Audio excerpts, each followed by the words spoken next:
സംവിധായകൻ രഞ്ജിത്തിനെതിരായ യുവാവിന്റെ പരാതിയിൽ സംശയം പ്രകടിപ്പിച്ചു കോടതി. പരാതിക്കാരൻ പറഞ്ഞത് മുഴുവൻ വിശ്വസനീയമല്ല.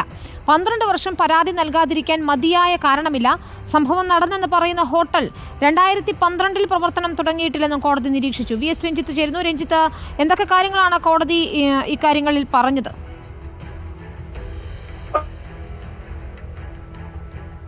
സെഷൻസ് കോടതിയാണ് രഞ്ജിത്തിന് 1 മാസത്തേക്ക് ഇടക്കാല ജാമ്യം അനുവദിച്ചിരുന്നത്. ആ ജാമ്യം അനുവദിച്ചുകൊണ്ടുള്ള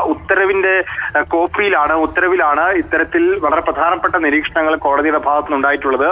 ഈ യുവാവിന്റെ പരാതിയിൽ പറയുന്ന കാര്യങ്ങൾ പൂർണ്ണമായും വിശ്വാസയോഗ്യമായ കാര്യങ്ങളല്ല. 2015 ഈ യുവാവ് പറയുന്ന ഹോട്ടൽ, താജ് ഹോട്ടൽ പ്രവർത്തനം ആരംഭിക്കുന്നത്. എന്നാൽ ഈ സംഭവം നടന്നത് 2012 അതുകൊണ്ട് തന്നെ ഈ സംഭവം നടന്നു എന്ന് പറയുന്ന പ്ലേസ് ഓഫ് ഒക്കറൻസ് തന്നെ വളരെ പ്രധാനപ്പെട്ട എവിഡൻസ് ആണ്. അത് തെറ്റിപ്പോയിരിക്കുന്നു.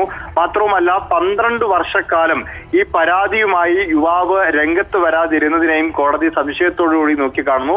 ഇങ്ങനെ 12 വർഷം ഈ പരാതി മൂടിവെക്കാൻ തക്കതായ കാരണം യുവാവിന് പറയാൻ സാധിച്ചിട്ടില്ല എന്നാണ് പറയുന്നത്. അതുകൊണ്ട് ഈ സംഭവങ്ങൾ മുഴുവൻ, പരാതിയിൽ പറയുന്ന മുഴുവൻ സംഭവങ്ങളും വിശ്വാസയോഗ്യമല്ല എന്നാണ് ഇപ്പോൾ കോടതിയുടെ ഈ നിരീക്ഷണം. ഇടക്കാല ജാമ്യത്തിന്റെ ഉത്തരവിലാണ് നിരീക്ഷണം ഉണ്ടായിട്ടുള്ളത്. സംവിധായകൻ രഞ്ജിത്തിനെ സംബന്ധിച്ച് ഏറെ ആശ്വാസകരമാണ് ഇടക്കാല ആശ്വാസം അനുവദിച്ചുകൊണ്ടുള്ള കോടതിയുടെ ഉത്തരവും അതിൽ പറഞ്ഞിരിക്കുന്ന പരാമർശങ്ങളും.